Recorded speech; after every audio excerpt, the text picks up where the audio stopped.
sa piling po ng Panginoon.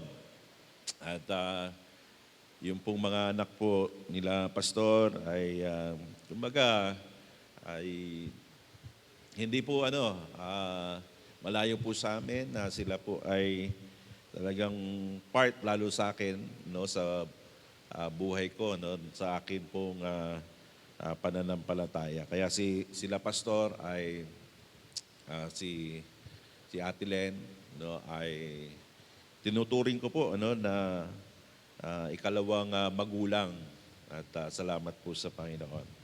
At siya po ay naging blessing sa marami sa atin, yung mga naandito. At we hope marami pa po ang mga mapagpala ng Panginoon sa magitan po ng kanila pong buhay. Amen. So ngayon pong umaga, ay darako po tayo sa salita po ng Diyos. And we'll be speaking about concerning the sixth feast or yung festival of Israel. Today is September 24, 2023 at 6 p.m. sunset. It would be the Day of Atonement in Israel. So we are 7 hours ahead. So around 1 a.m. In the morning, doon magsisimula yung Day of Atonement. It's a national holiday for them. At it's a day of mourning and fasting. Wala pong pasok, talagang walang pag-alagala.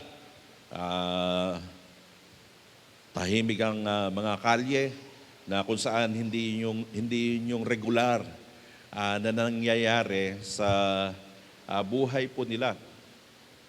At sila po ay lumalapit po sa Panginoon, at ito yung isa sa mga maituturing talaga na hinihintay ng mga Hudyo, yung Day of Atonement.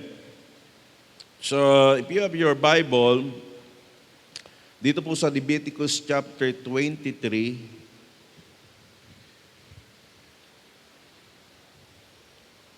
tayo po tumayong lahat. Leviticus chapter 23, verse number 26, hanggang sa 32. Sabi po ng Bible, "And the Lord spake unto Moses, saying, Also on the 10th day of this 7th month, there shall be a day of atonement. It shall be an holy convocation unto you, and ye shall afflict your souls, and offer an offering made by fire unto the Lord. And ye shall do no work in the same day, for it is a day of atonement, to make an atonement for you before the Lord your God. For whatsoever soul it be that shall not be afflicted in the same day, ye shall be cut off from among his people. And whatsoever soul it shall be that doeth any work in the same day, the same soul will I destroy from among his people. Ye shall do no manner of work, it shall be a statute forever throughout your generations in your dwellings. It shall be unto you a Sabbath of rest, and ye shall afflict your souls in the 9th day of the month at even. From even unto even shall ye celebrate your Sabbath." So, doon po kasi nagsisimula yung panibagong araw po sa kanila sa lunar calendar. So hindi po kagaya po sa atin. So tayo po muna dumako sa Panginoon sa panalangin. Ama namin Diyos, ikaw ang amin pong itinataas. Lord, we praise you and honor you for this opportunity that you gave to us, unlike to the Israelites in the old, ay yung kanilang pagtitipon ay hindi kagaya po ng amin pong mga pagtitipon. At napakaraming mga rituals na sila po ay ginagawa. Napakaraming mga offerings na sila ay ibinibigay. O dakilang Diyos, salamat po sa iyong kabutihan.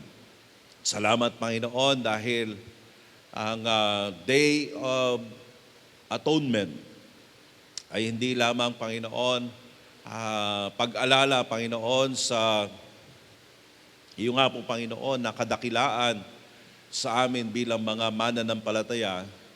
Bagkus, Panginoon, ito ay nararapat, Panginoon, na pag-alala sa mga mahal namin sa buhay na hindi pa nakakilala sa iyo bilang sariling tagapagligtas.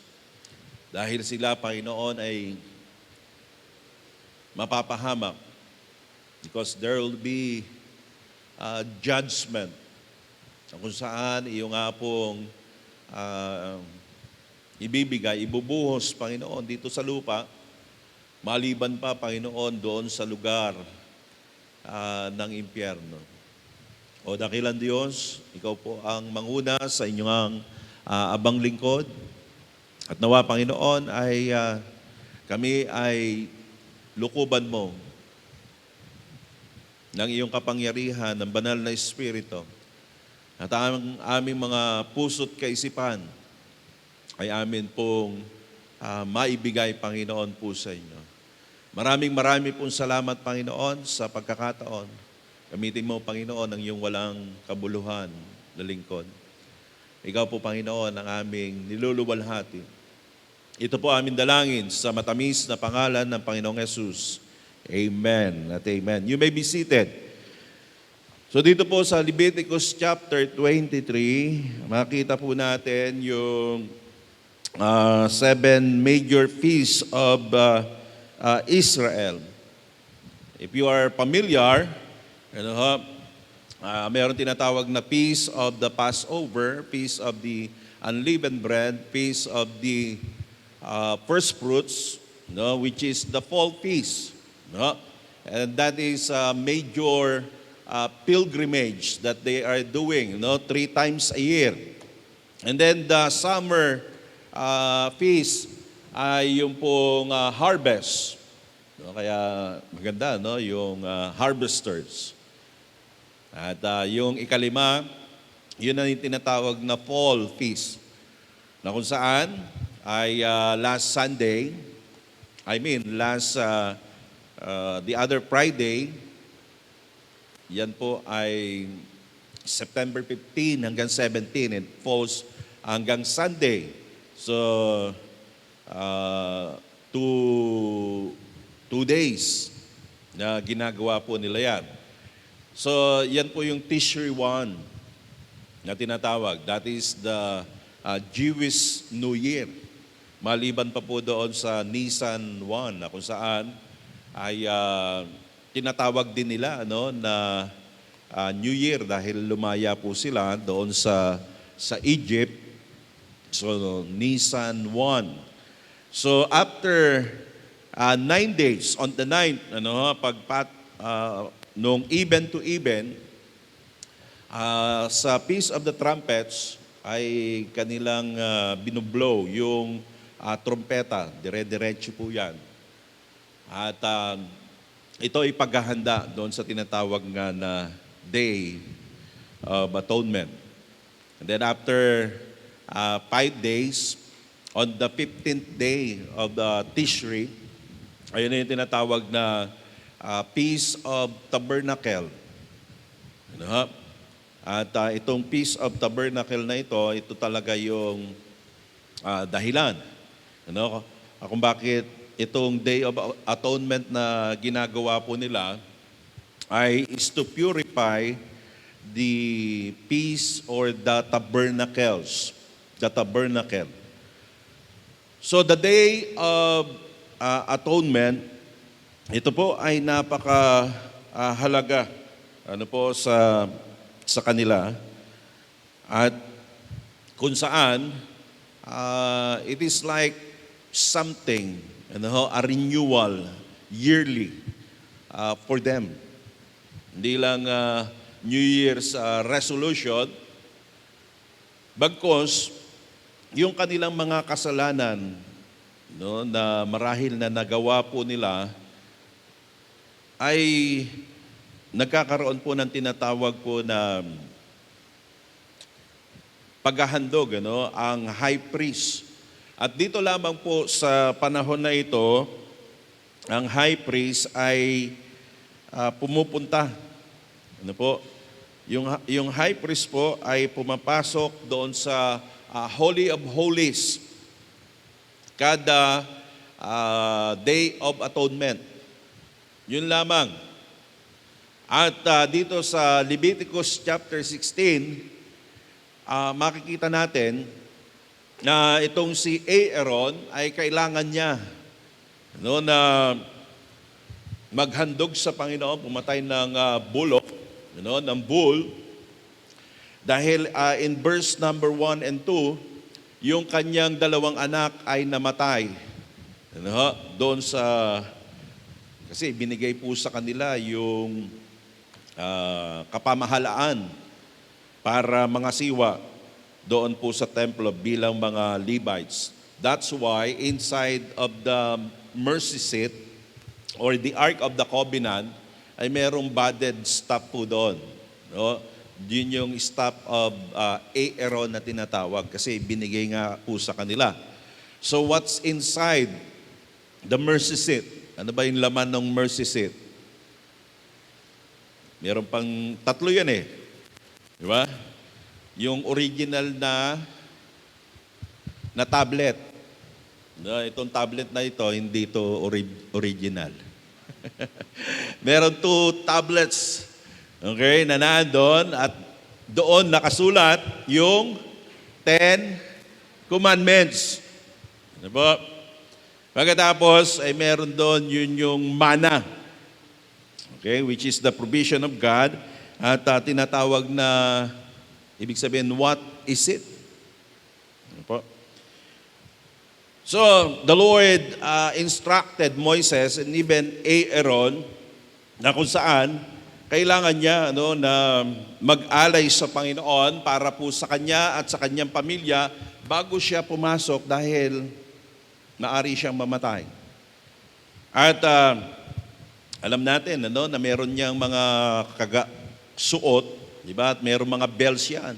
Kapag yung bells na yan ay hindi na tumutunog, yung high priest na yon, patay na. Siyempre, hindi na gumagalaw At dito rin, makita natin na merong 2 goats.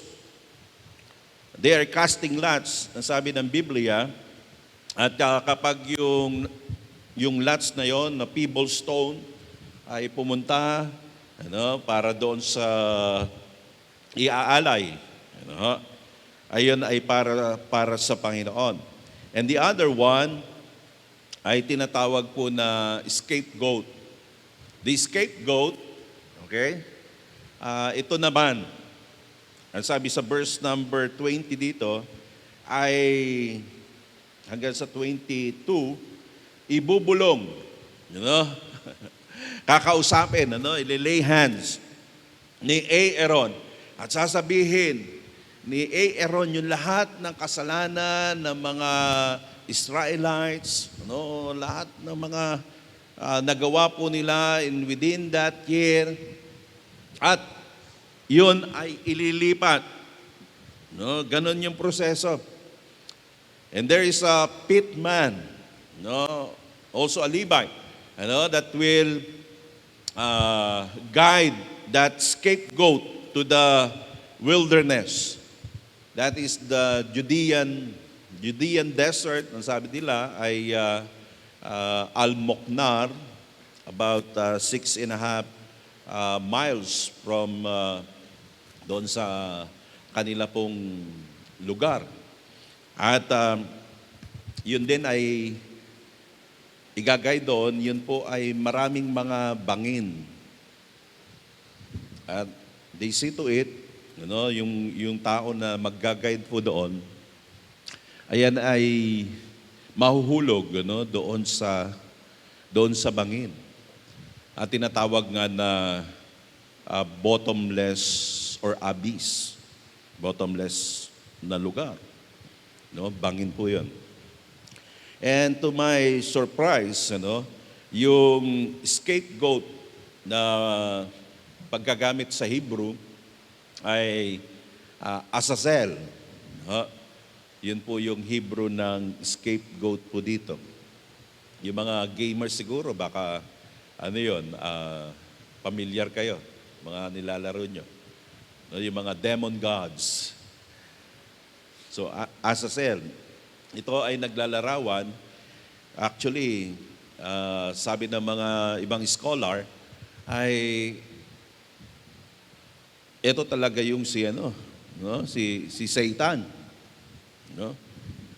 Na kung saan, ito yung mga nagrebelde sa Panginoon, kasi yung word na Satan ay deceiver. Hindi talaga proper name. And even yung word na Lucifer in the 1st and 2nd century BC, ay nagkaroon lang ng yung burning ones, Luciferia. Pagdating sa English ay naging Lucifer, pero burning ones ang ibig sabihin. So, medyo may mga technicalities, So, makita natin dito na itong si Azazel o yung scapegoat na ito ay parang lumalabas, sinisisi. Kasi ibinibigay po sa kanya lahat ng mga kasalanan na nagawa ng mga Israelita, ibubulong sa kanya. At siya ay dapat na mapahamak, mamatay, na siya yung origin ng kasalanan. Bagamat tayo, na tao ay responsible, di ba? Pinili natin na tayo ay magkasala, pinili ni Adan na siya ay magkasala, and we are also responsible. So itong Ark of the Covenant na ito, yung mercy seat, sa loob po ng tabernacle ay merong, di ba, tatlo. Yung outer court, tapos yung holy place, tapos meron yung curtain, yung veil na tinatawag. So kapag pinatay na po yung bulok, ay sprinkle yung dugo doon sa may veil. Mag-sprinkle po doon. Gayun din, doon sa mercy seat, yung holy, masabi na box na kung saan naandun nakaluhod, naandun yung 2 cherubims. Nasa Isaiah 6 na sila yung guard. Diba? O sila yung sumasamba sa Panginoon at sinasabing, Holy, Holy, Holy. Diba? Lord God Almighty. So, yung Ark of the Covenant is the extension of God's throne on earth. At yung trono ng Diyos doon po sa langit, na naandun yung talagang mga cherubims, ay naandun na sumasamba po sa Panginoon. So once a year, po nila yan ginagawa. At pagkatapos nilalagay po nila doon sa burn incense para umusok po yung sa may Holy of Holies. Kasi pag pumasok na yung high priest doon sa Holy of Holies, hindi niya dapat direkta na makita yung Panginoon. The scholars believe na the Lord is going down. So kailangan talaga yung burn incense na yon at makita lamang yung kumbaga na yung presensya ng Panginoon na nandun kasi mamamatay yung makakita doon. Tingnan natin dito sa Exodus chapter 33. Itong si Moises, outside the camp yung tabernacle na nabanggit dito. Exodus 33:11, and the Lord spake unto Moses face to face. Amen? Ang Panginoon, kinausap si Moises ng face to face. As a man speaketh unto his friend, and he turned again into the camp, and his servant Joshua, the son of Nun, a young man, departed not out of the tabernacle. So, ganun talaga yung mangyayari. Yung high priest, ay kakatagpuin niya yung Panginoon face to face, pero merong yung usok, galing doon sa burn incense na merong dugo, mula po doon sa offering. They will sprinkle with with his finger, yung pong ibabaw ng mercy seat, ng pinaka-box, at yun ay mahalaga. No? So ito pong tinatawag na Ark of the Covenant na ito, we could say that is an extension, mahalaga sa mga Israelites. Merong isa pong explorer, archaeologist by the name Ron Wyatt. Meron siyang mga clippings at meron siyang claim. He went to doon sa Dead Sea, malapit doon sa Qumran Cave. At kanilang hinahanap yung Sodom and Gomorrah. Okay? So isa yon sa mga archaeological na ginawa niya. So meron silang mga nakitang mga sulfuric balls doon. At yung sulfuric balls na yon, pag sinindahan mo, talaga mag-aapoy siya. Pero ang sabi nila ay it's more than 90%. Yun daw yung kumbaga yung pinaka-content yung purity, parang ganun ang tawag eh. Unlike sa mga volcano, yung mga sulfur na nanggagaling sa volcano, diba, yung smog galing diyan sa Taal, diba, pag meron diba, yung gas niyan, nasa around 64 lang. So he's saying na talagang it is literal that the Lord rain, hails, sulfuric balls para sunugin yung Sodom and Gomorrah. Hindi galing sa lupa, kundi galing po sa itaas, sa langit. So one of his research, one of his claim, nagpaalam siya na yung ilalim po ng Golgotha, na kung saan ipinako po ang Panginoon sa Calvary. Tinatawag din ito na Jeremiah's passageway or Zedekiah's cave, para maghukay po doon. Kasi meron siyang mga hint na nakita sa Biblia na baka doon, naandon yung treasure, meron treasure. Tingnan natin sa 1 John chapter 5, verse number 7 or 8, 7 and 8. Ang sabi po dito, for there are three that bear record in heaven, the Father, the Word, and the Holy Ghost, and these three are one. Amen? The Trinity. So verse 8, and there are three that bear witness in earth, the Spirit, the water, and the blood. And these three agree in one. So ito yung hint niya. Spirit, water, blood. If you remember, sa John chapter 19, verse number 34. John 19, verse number 34.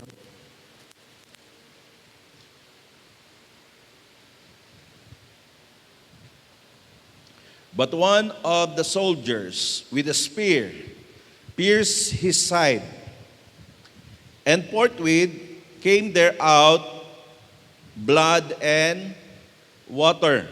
So merong lumabas nung tinusok po yung tagiliran ng Panginoong Jesus. At dito sa Matthew chapter 27, verse number 50 hanggang 54. Okay. Sabi po, Jesus, when he had cried again with a loud voice, yielded up the ghost, and behold, the veil of the temple was rent in twain from top to bottom, and the earth did quake, and the rocks rent, and the graves were opened, and many bodies of the saints which slept arose, and came out of the graves after his resurrection. So after ng resurrection, yung mga nasa paradise, ay wala na doon, dinala na ng Panginoon. Ano ha? Sa langit, and went into the holy city and appeared unto many. Now when the centurion that they were with him watching Jesus saw the earthquake and those things that were done, they feared greatly, saying, truly this was the Son of God. So, lumabas yung dugo at saka tubig, nagkaroon ng earthquake, at narent yung mga bato, yung lugar na yon. So bumuka yung lupa, sa madali pong salita. So kanyang iniisip, itong si Ron Wyatt, na baka there's something, na makita niya pa doon sa ilalim na, yun nga, yung dugo. Dahil ito ay dire-diretso doon sa lupa.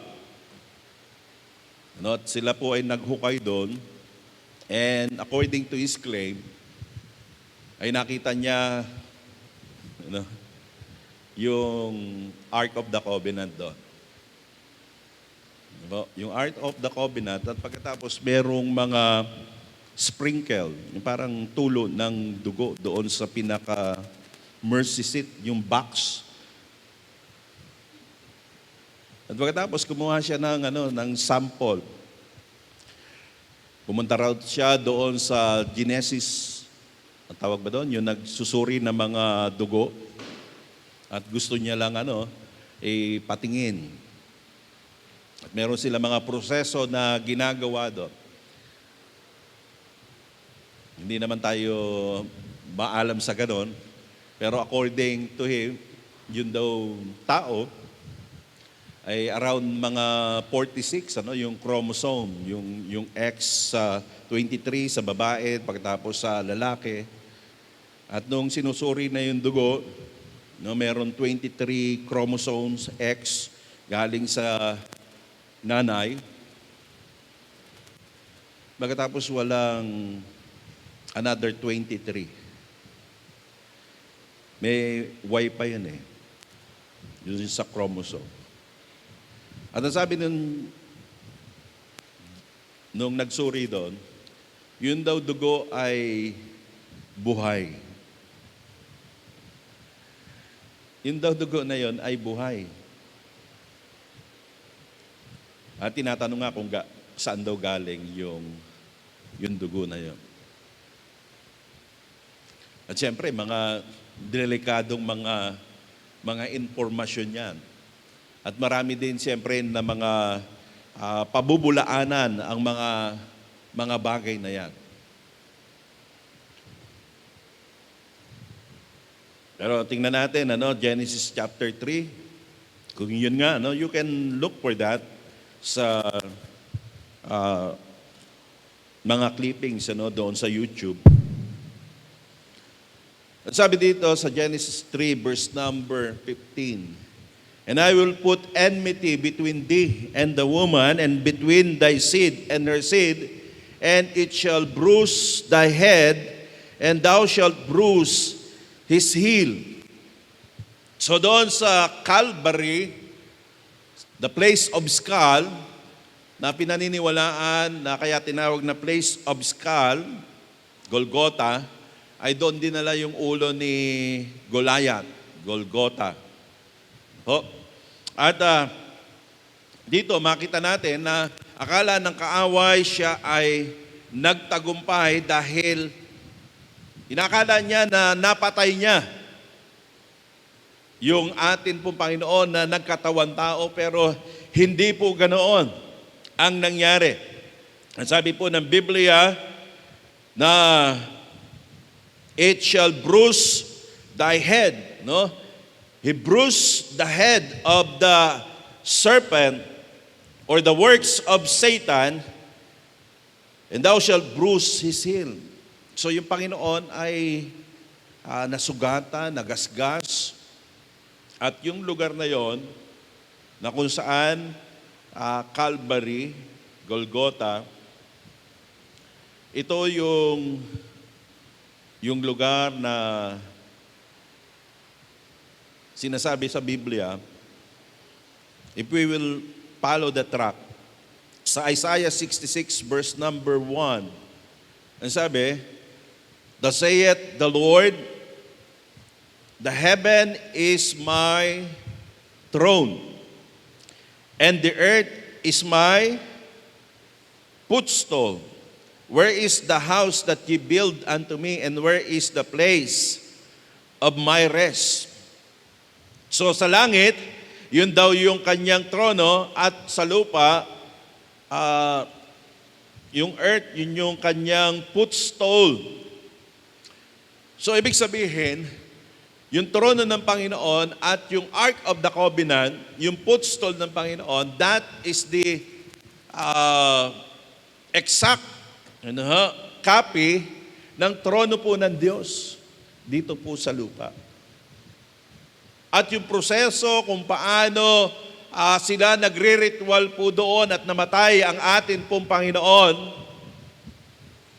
Diba? That's why yung tinatawag ng propitiation, God, yung appease, kung saan the legal satisfactory demand of God ay nangyari po doon dahil ang Panginoong Jesucristo, yung kanyang dugo, ay binigay niya. Kumbaga doon sa kanyang trono, pumatak yung dugo ng Panginoon. Yung Diyos na nagkatawan tao, His blood was sprinkled on that throne. So it's an exact copy, dito sa Revelation chapter 11, nabanggit sa verse number 19. And the temple of God was open in heaven. And there were seen in His temple, ano daw makikita sa temple of heaven? The ark of His testament, or the ark of the covenant. And there were lightnings and voices and thunderings and an earthquake and great hail. So, heaven is God's throne and earth is His footstool. Amen? Na kung saan merong Ark of the Covenant na naandoon mula sa langit at naandito po sa lupa. At yun ay nagpapatunay na kung saan talagang yung mga nagsasaliksik talaga sa Diyos, meron silang mga madidiskubre, masusumpungan. Pero kung hindi po tayo maglalaan ng oras sa paglilingkuran po natin po sa Panginoon, sa pag-aaral nga ng Biblia, baka yung mga napakinggan nyo ngayon, kanina, hindi nyo na yan, mawawala na yan. So dito po sa Hebrews chapter 10, yung binasa po kanina. Amen? Dito pa lang yung mga puntos patungkol sa Ark of the Covenant. At salamat po sa Panginoon. Amen. Because we have now an access. Amen. Direct access to God because of Jesus Christ. Amen. The sacrifices that they've done in the Old Testament, hindi daw po yan nakakapag-alis ng kasalanan. So yung mga sacrifices na ginagawa po nila is to cleanse the tabernacle. Yearly na ginagawa nila yan. And that is to come to the Lord, to worship the Lord. It doesn't save them. Hindi po yan pumapatungkol sa kaligtasan. But it picture, amen, the Lamb of God which taketh away the sin of the world. It picture the Lord Jesus Christ. But yung pong mismo na mga hayop na doon na sinasakripisyo, hindi yan nakakapag-alis ng mga kasalanan. Ayon po dito sa Hebrews chapter 10 na pinaulit-ulit po na sinabi po ng writer. Sa verse number 12, ang sabi po, "But this man, after he had offered one sacrifice for sins, forever sat down on the right hand of God." So, inoffer niya once, amen, and for all. Minsan, di ba? Na kanyang ibinigay yung kanyang sarili sa verse 13, "From henceforth, expecting till his enemies be made his footstool." Kasi dudurugin po ng Panginoon eventually ang mga kaaway po ng Diyos. Na hindi po nagpahalaga doon sa kabutihan, doon sa biyaya po ng Diyos. Maybe people are thinking why God is silent concerning what's happening, di ba? Doon sa mga kasalanan na karumal-dumal na nangyayari sa mundo po natin. Pero dito sa verse number 14, "By one offering he hath perfected forever them that are sanctified." Amen? God perfected every believer. Amen? Because it is Jesus. It is His righteousness. Yun po ang meron po tayo. Amen? Hindi yung ating sariling righteousness, but the righteousness of the Lord Jesus Christ. Amen? So, meron na tayong access. Amen? And such access is not only once a year. Amen? Yung mga Israelita, once a year. Nagpa-fasting po sila. Kaya nga, sabi dito sa verse number 10, verse number 25, paborito natin to pag Hebrews 10, di ba? Ano ba yung 25?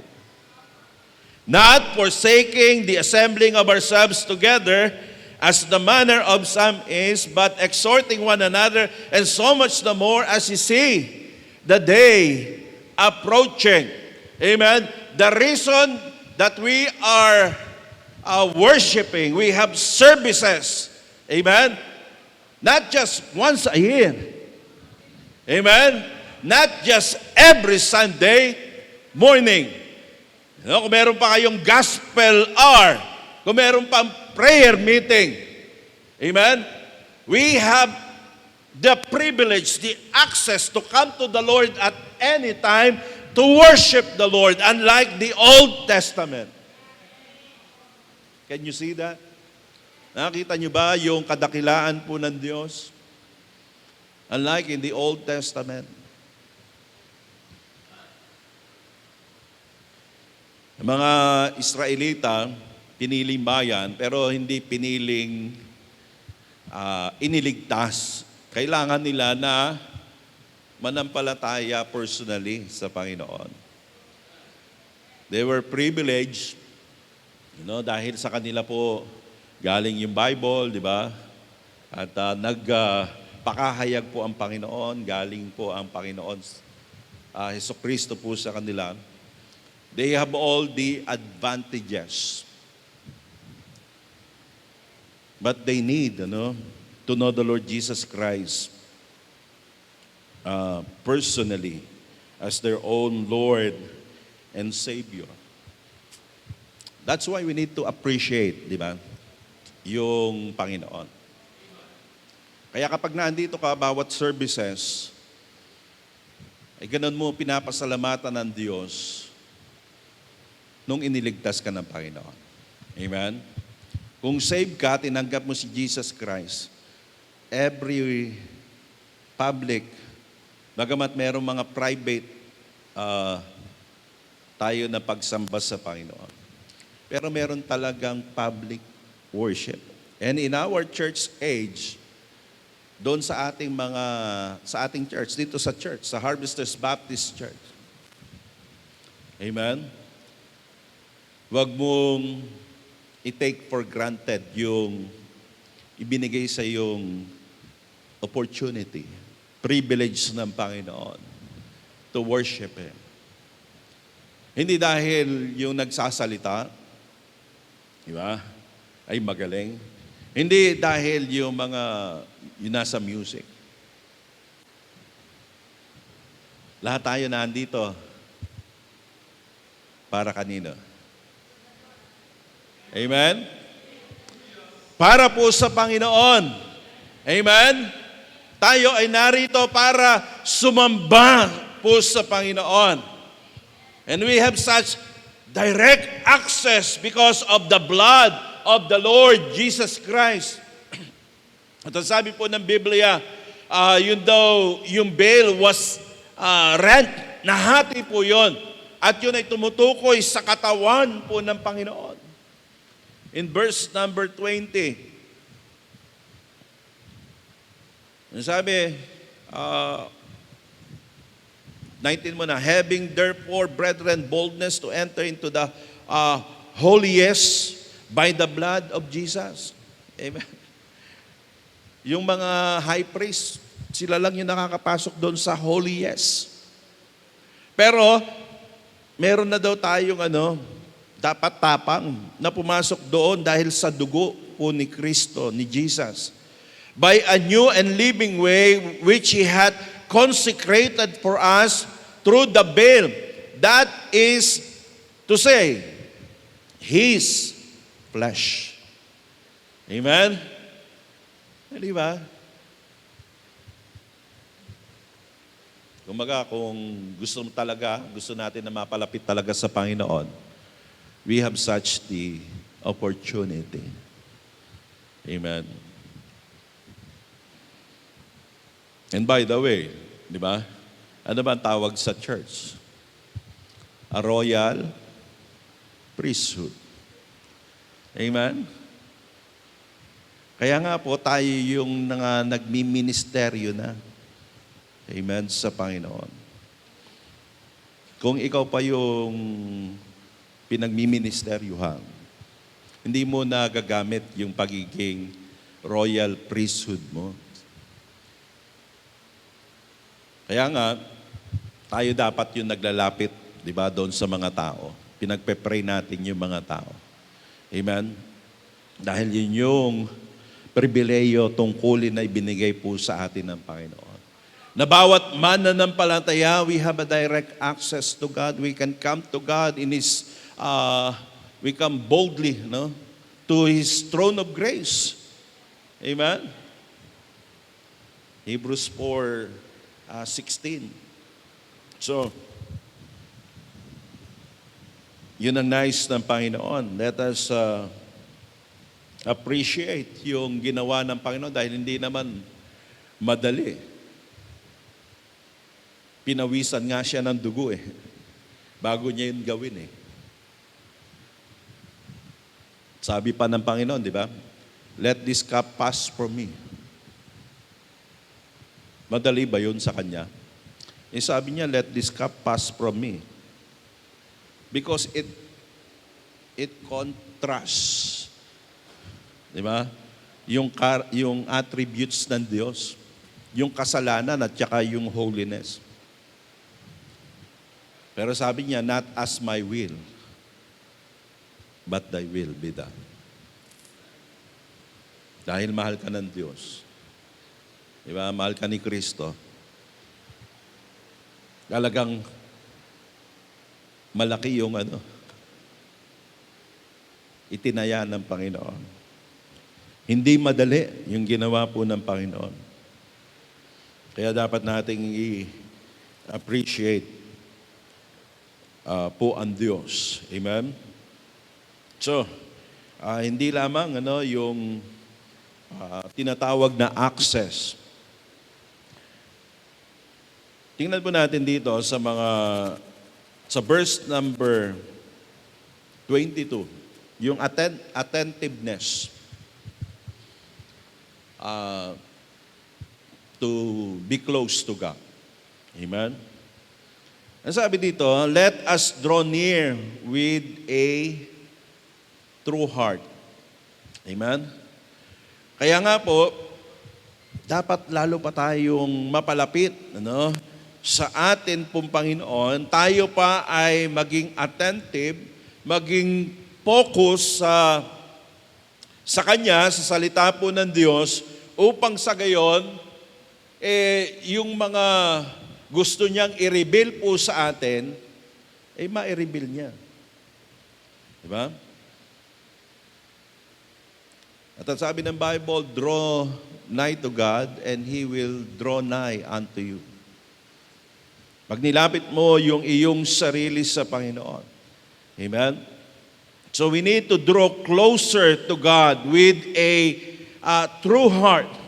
Amen? In full assurance of faith, having our hearts sprinkled from the evil conscience and our bodies washed with pure water.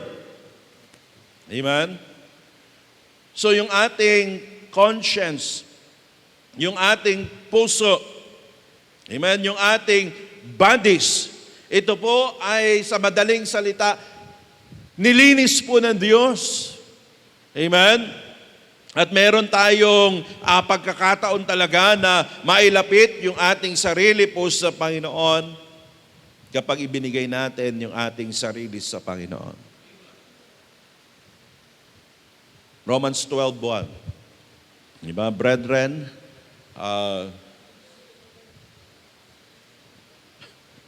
nawala. Nawala.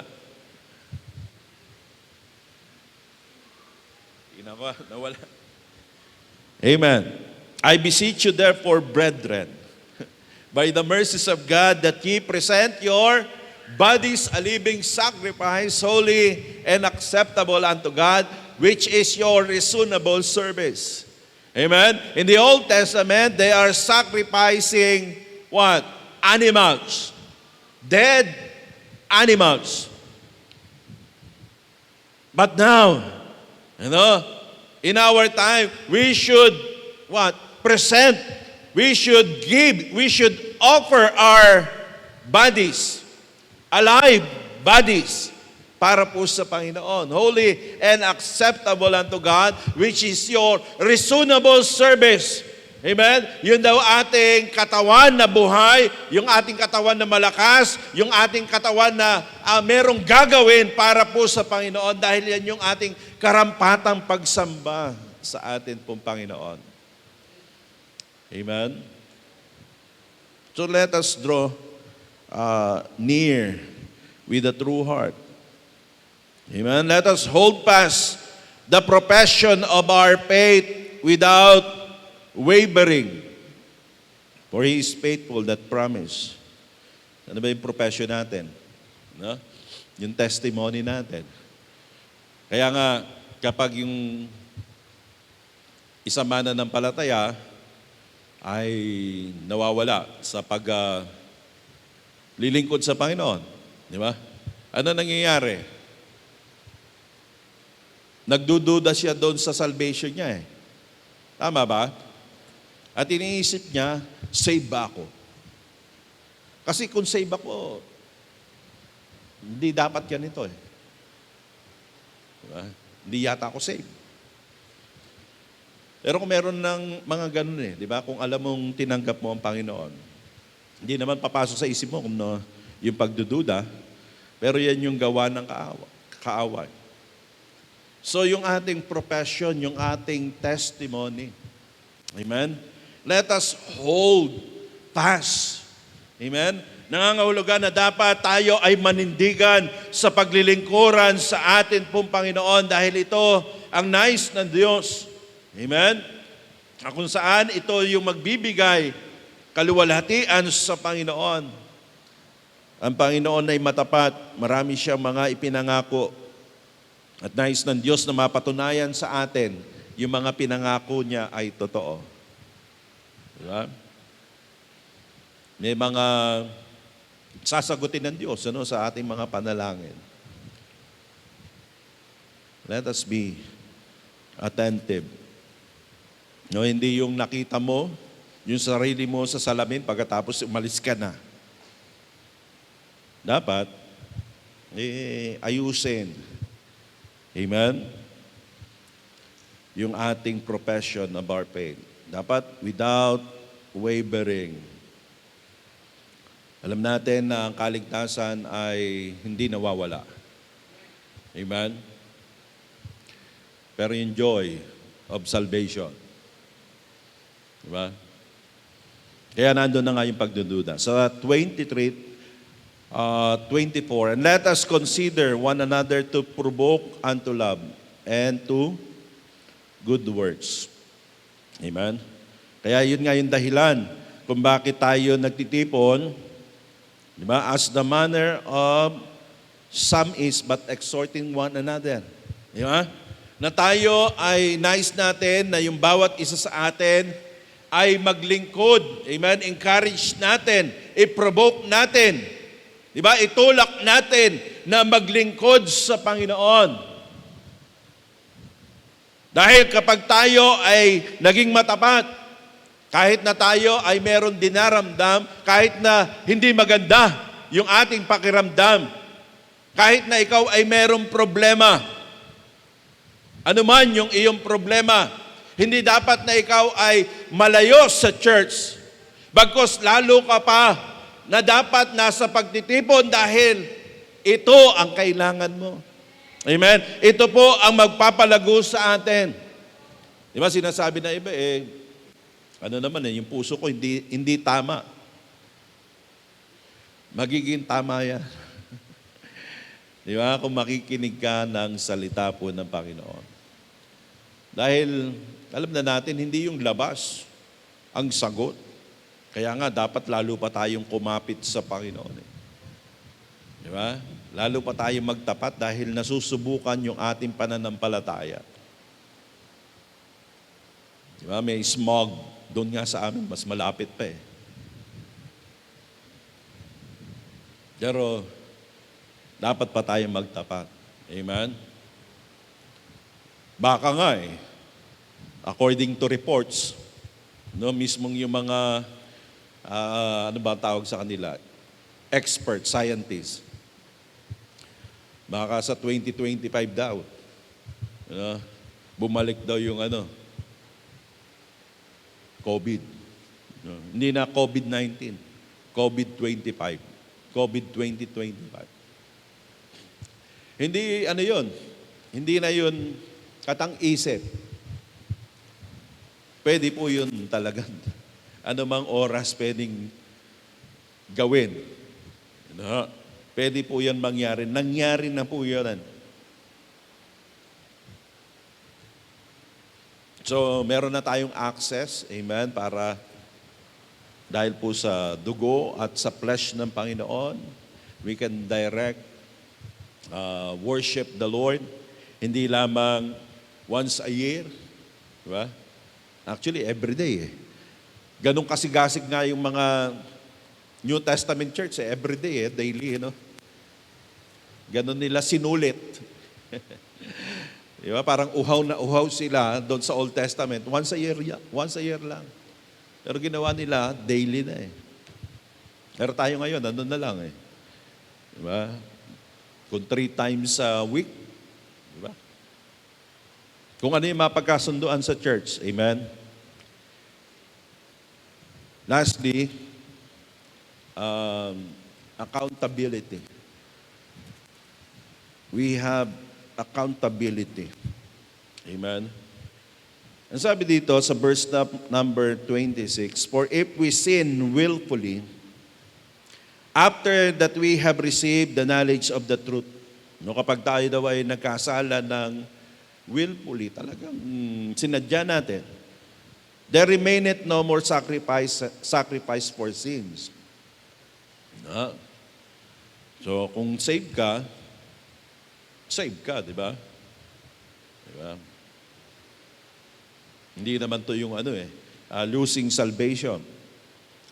"But a certain people looking for a judgment and fair indignation which shall devour the adversaries." So, yung kaaway talaga, nakakatakot, dahil yung judgment na gagawin po ng Panginoon.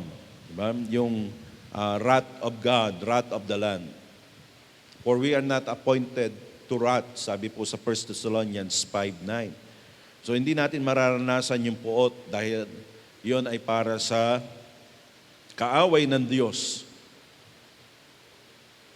Sa verse number 29, "Of how much sorer punishment suppose ye shall he be thought worthy, who hath trodden under foot the Son of God, and hath counted the blood of the covenant wherewith he was sanctified."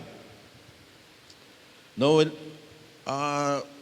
nasabi dito, hindi pinahalagahan, parang tinapakan lamang, yun daw anak ng Diyos, "and hath counted the blood of the covenant wherewith he was sanctified an unholy thing, and hath done despise unto the Spirit of grace." So paano man natin pinapahalagahan yung ginawa ng Panginoon sa atin? Okay, malamya ba yung ating pagsamba? Are we appreciative doon sa ginawa po ng Panginoon? O wala, parang lang yun sanay. "For we know him that hath said, Vengeance belongeth unto me, I will recompense." Kanino kaya sinasabi ng Panginoon to? "Saith the Lord, and again, the Lord shall judge His people." Is it just the Israelites? Yung tinutukoy dito, God will judge His people. Is it concerning salvation? It is a fearful thing to fall into the hands of the living God. We believe in accountability. There will be a Bema judgment. There will be a judgment seat of Christ. Tayo po ay haharap sa atin pong Panginoon at tayo po ay magsusulit sa ating mga ipinaglingkod sa Panginoon. Yung mga naglingkod sa Panginoon, sila ay tatanggap ng mga crowns. Tatanggap sila ng rewards po sa Panginoon. Diba? Technically, crown of righteousness, crown of glory, crown of life. No, yung crown of rejoicing, ayun daw yung kapag nakita natin yung Panginoon. Di ba? And all of those crowns are incorruptible crowns. So, pwedeng 5. Pero anyway, yun, nais ng Diyos na kasama tayo na maghari ng Panginoon doon sa Kanya pong kingdom, doon sa millennial kingdom. At dito po, sa 1 Corinthians chapter 3, ang sabi po sa verse number 15, "If any man's work shall be burned, he shall suffer loss, but he himself shall be saved, yet so as by fire." Yung loss po doon, siya ay magiging talunan. Okay, sa harapan po ng Panginoon. Magiging siyang kahihiyan sa harapan po ng Panginoon. Pero ligtas siya. Ligtas ka. Amen? Ligtas ka. Pero kapag tayo hindi nakatanggap ng rewards po sa Panginoon at nasunog yung mga ginawa po natin at hindi po nanatili, kagaya ng mga gold, silver, and precious stones, you will suffer loss at ikaw ay iiyak sa harapan ng Panginoon. Tayo ay iiyak sa malaking kahihiyan dahil hindi natin ginawa. Hindi natin pinahalagahan yung kadakilaan na ginawa ni Kristo. Parang, diba? Parang tinapak-tapakan lang natin. Kaya nga, parang yung asin. Diba? Ano pa ba ang halaga ng asin? Kung ito ay wala ng lasa at ito ay inaapak-apakan na lang. So ganun din, yung kadakilaan ng Diyos. Kung hindi nakikita sa atin pong buhay, we will be accountable to God. The Lord will judge His people. Hindi para dalahin doon sa impyerno. Ano kaya yung, di ba? Kung dito nga, pinapalo tayo ng Panginoon. Di ba? Sa Hebrews chapter 12, kaya pumasok na yung Hebrews chapter 12 doon. Yung chastisement. Kung hindi ka naglingkod sa Panginoon, ano kaya? Ano kaya ang gagawin? Di ba? Kaya nga sabi, it's a fearful thing to fall into the hand of the living God. Because we will be accountable. Hindi ko alam kung pipingutin na yung ating tenga, o doon tayo papaluin ng Diyos. At least hindi ka pupunta ng impyerno. I don't know. Siyempre, hindi ka naglingkod eh. Pag naglingkod ka, may gantimpala ka. Well done, thou good and faithful servant. Enter into the joy of thy Lord. Amen? So yung ating rewards ay, attainable. It is conditional. Tayo po ay mga magmamana ng tagapagmana ng Diyos. Ano po? Tingnan natin sa Romans chapter 8, verse number 17. 8:17. And if children, then heirs.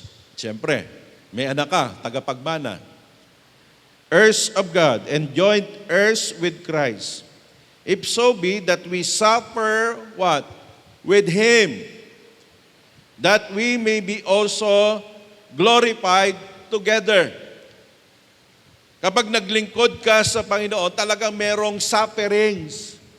Di ba? Kailangan mo manindigan sa iyong pananampalataya, sa inyong eskwelahan, sa inyong pinagtatrabahuhan. Kailangan nating ibahagi ang salita ng Diyos. May mga tao na hindi maniniwala sa atin. May mga tao na tatawa sa atin.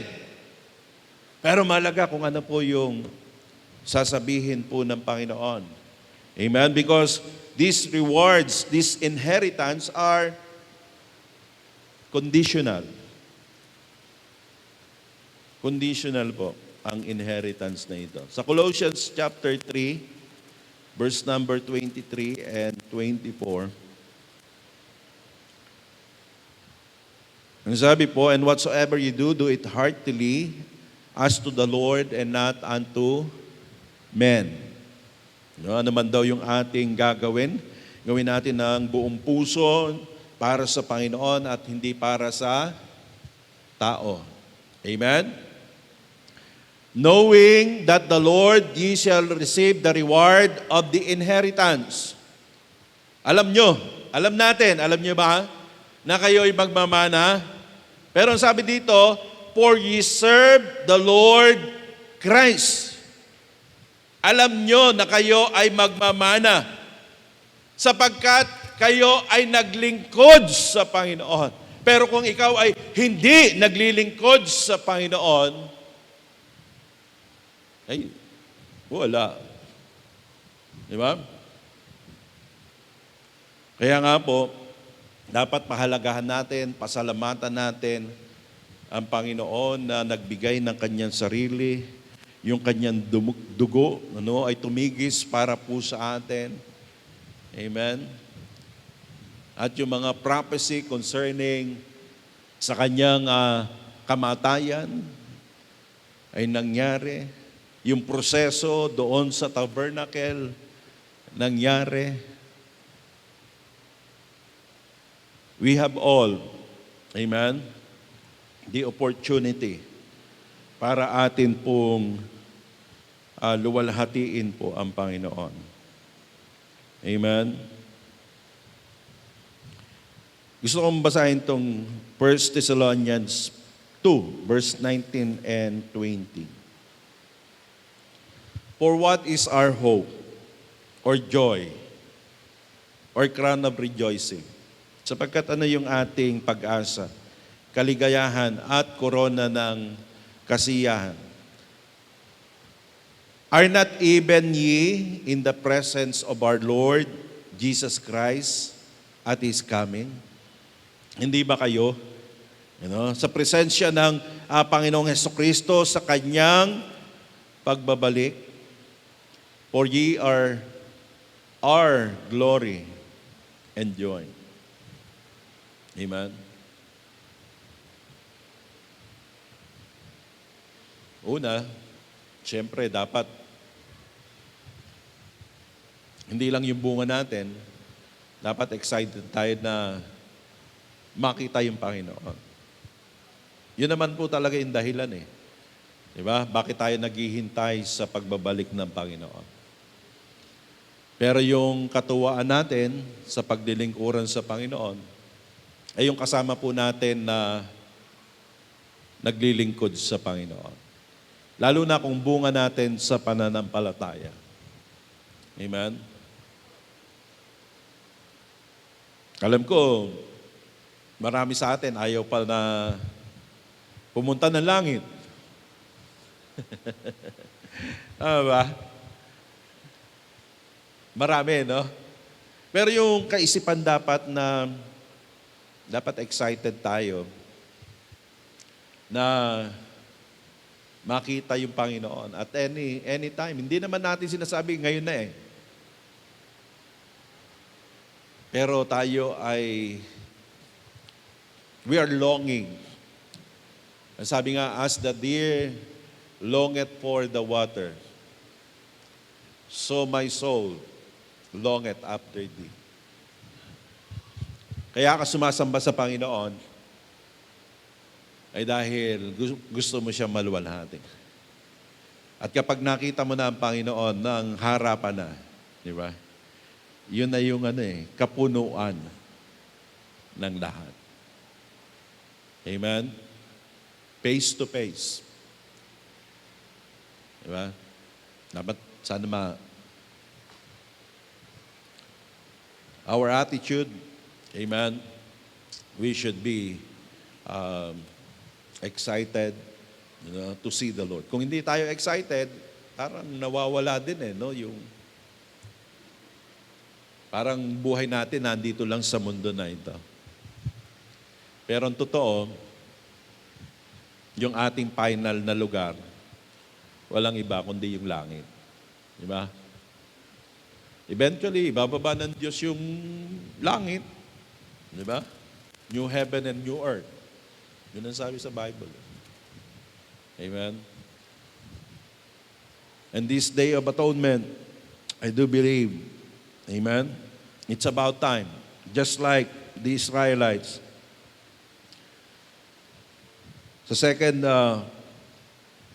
Chronicles 7:14, when the Lord instructed Solomon to build the temple.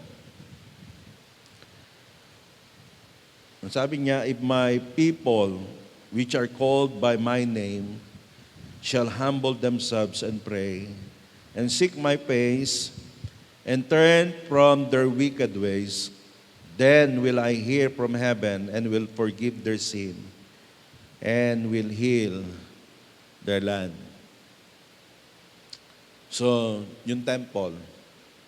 Pero kung yung mga tao o yung mga Israelites sa panahon na yon sa atin, ang mga mananampalataya ay tatawag sa Panginoon at magpapakababa, mananalangin, hahanapin ang mukha ng Diyos at tatalikod sa kanilang mga masamang gawain, ay aking diringgin sa langit at sila'y patatawarin sa kanilang mga kasalanan at pagagalingin ang kanilang mga lupain. Pero yung previous verse, kung hindi sila magpapakababa, lalapit sa Diyos, merong curse. Ang blessing, amen, nasa church, nasa pagtitipon, amen. Huwag tayong lalayo. Dahil kapag lumayo ka, nag-aabang yung kaaway dyan sa labas. Ano? Para silain, tuklawin, no? Sabi po sa Biblia. Salamat sa Panginoon. Amen? For His blood, for the salvation.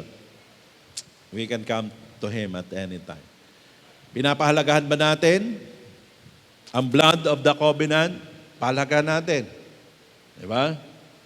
At kung magsasacrifice tayo sa Panginoon, mag-o-offering tayo sa Panginoon. Diba? Mag-offering tayo ng the best na ibibigay natin sa Panginoon. Sa Old Testament, ang dami nilang binibigay.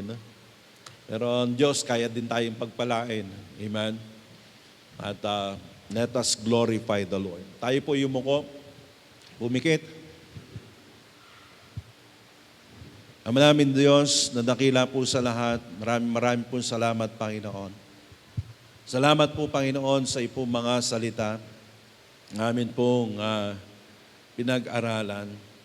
Truly, that the Ark of the Covenant is your mercy seat. Ito yung luklukan ng iyong awa.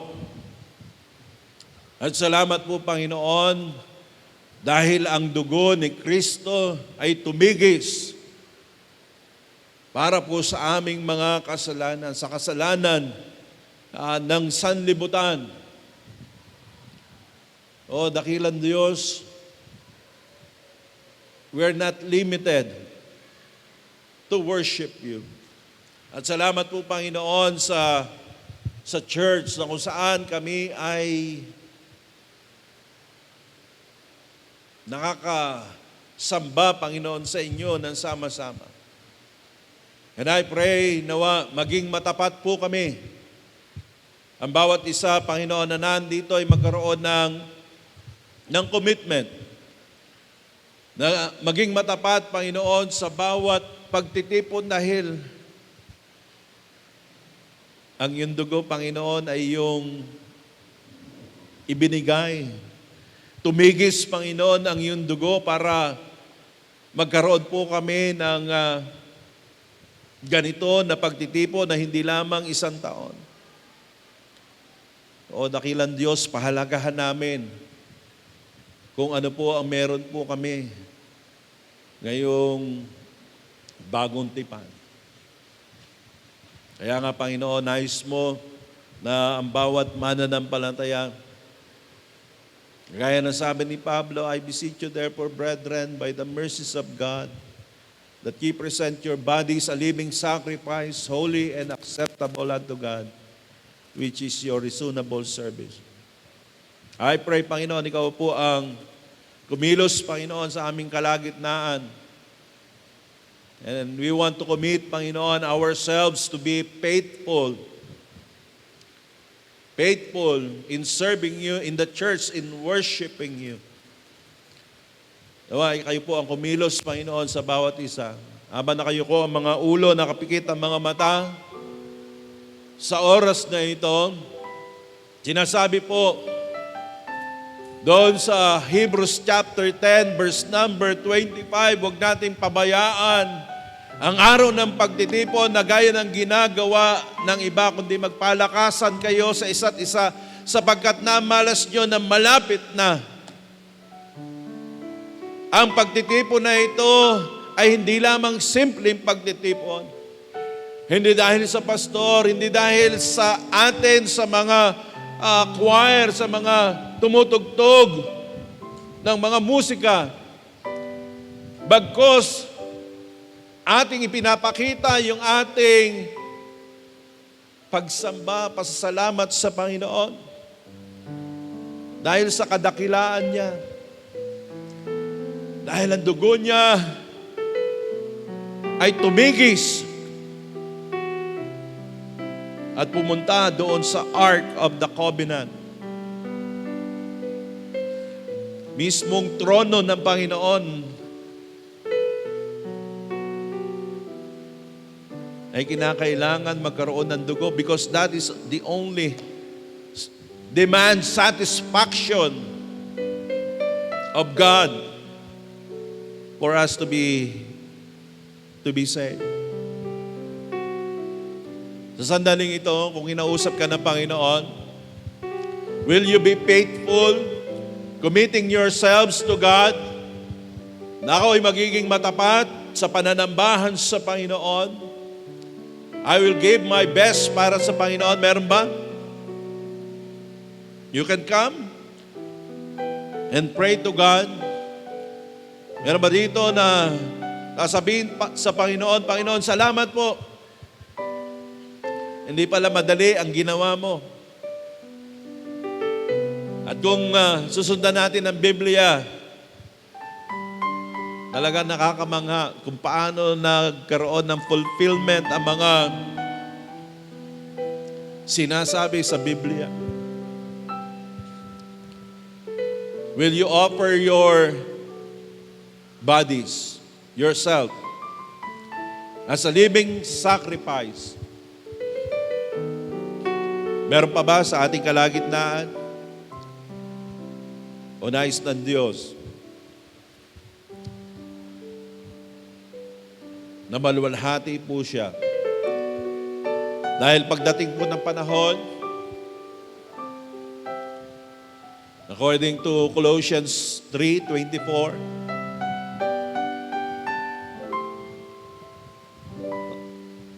sa Romans, we will be also be glorified. Imagine that. Hindi kagaya sa Diyos, pero paparangalan tayo ng Diyos. Di ba malaking yon? Karangalan. Yung iligtas ka lang ng Panginoon, na hindi ka pupunta sa impyerno, sapat na. Pero yung paparangalan ka ng Diyos, i-reward ka ng Diyos. Bibigyan ka ng kapamahalaan ng Diyos na kasama niya sa kingdom ng Diyos.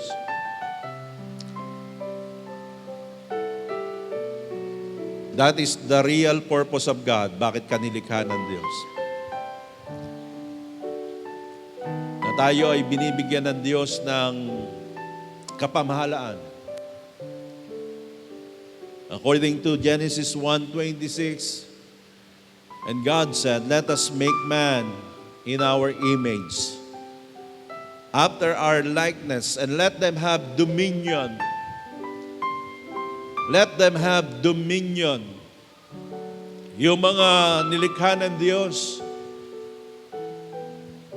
tayo ay ginawang katiwala ng Diyos. We are just to reclaim that. And that's the future.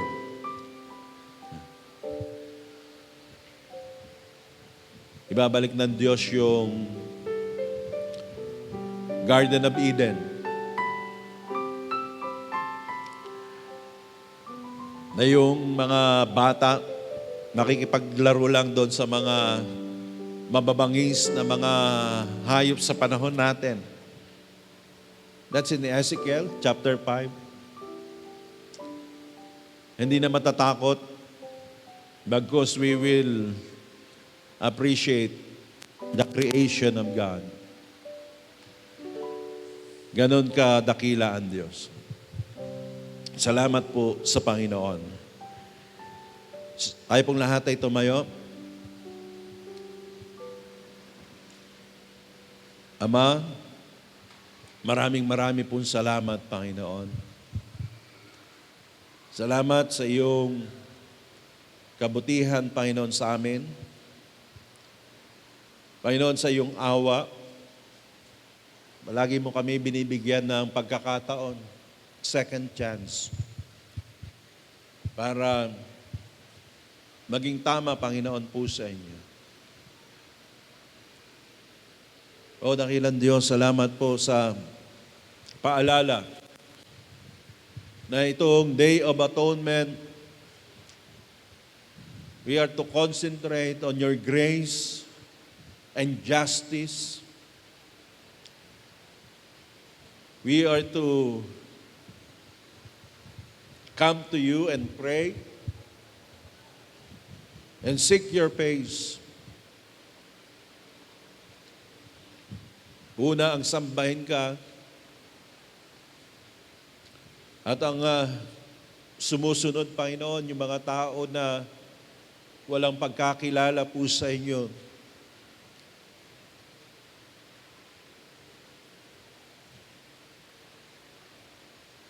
Panginoon, sila po ay nakakaranas ng judgment mo, Panginoon, na ibubuhos mo yung iyong puon. At habang hindi pa po yun nangyayari, I pray na yung aming mga mahal sa buhay, mga kakilala, kaibigan, Panginoon, o sino man, Panginoon, mahabag ka po sa kanila. At nawa, gamitin mo po kami, Panginoon, to bring them to you, to worship you. That is the real purpose for us to worship you. Pero ang tao hindi makakasamba ng tunay kung hindi pa siya ligtas. Kaya dalangin namin, Panginoon, magligtas ka pa po at magdagdag na mga kaluluwa. Panginoon, nasasamba sa church na ito, sa mga churches, Panginoon, at lalong higit itaas ang iyong dakilang pangalan. Salamat po, Panginoon, sa mga mananampalataya na lumapit, nagbigay ng kanilang mga commitment, Panginoon, po sa inyo. I pray na kayo po ang siyang magpala, Panginoon, po sa kanila. At gamitin, Panginoon, para sa inyo pong kaluwalhatian. And we will be here, Panginoon, waiting for you, na ikaw ay muling babalik. O dakilang Diyos, ikaw po ang maluwalhati. Nawa, ikaw po patuloy kumatagpo, Panginoon, sa bawat isa. Salamat, Panginoon, sa pagkakataong ito to share the Word of God. And I pray, ikaw po ang mag-ingat, Panginoon, sa bawat isa po sa amin. Maraming po salamat, Panginoon. Panginoon, sa inyo po ang lahat ng kaluwalhatian. We love you, Lord. Ito po aming dalangin sa matamis na pangalan ng Panginoong Jesus. Amen.